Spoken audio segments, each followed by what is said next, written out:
Pamusoroi vakuru vedu chekutanga nditengerei ndimboimbira Mwari ndozodzoka hangu kumafreestyle.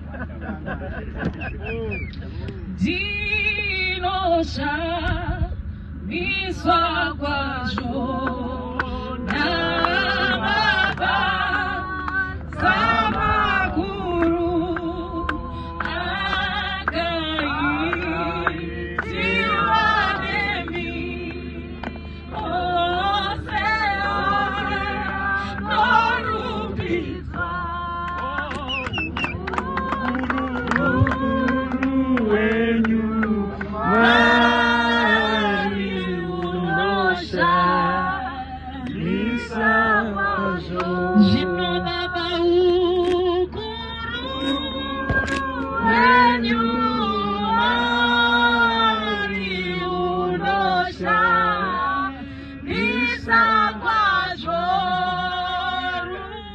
rumbidzwa iwe nyenga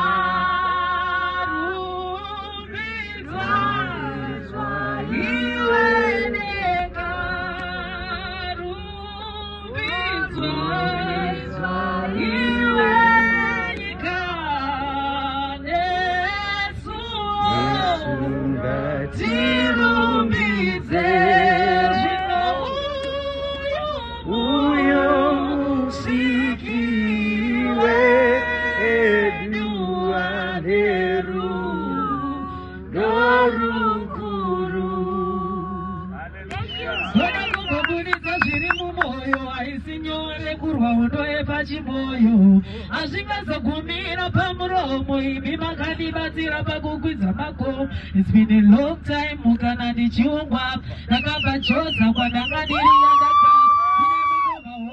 ndakadakadoti ndakapinda vamwe vese vakabva asi Mwari akandivaketa akati kombe mwana mutakura zvangu ndezvachacha imi nditamireyo ndauya. That's it.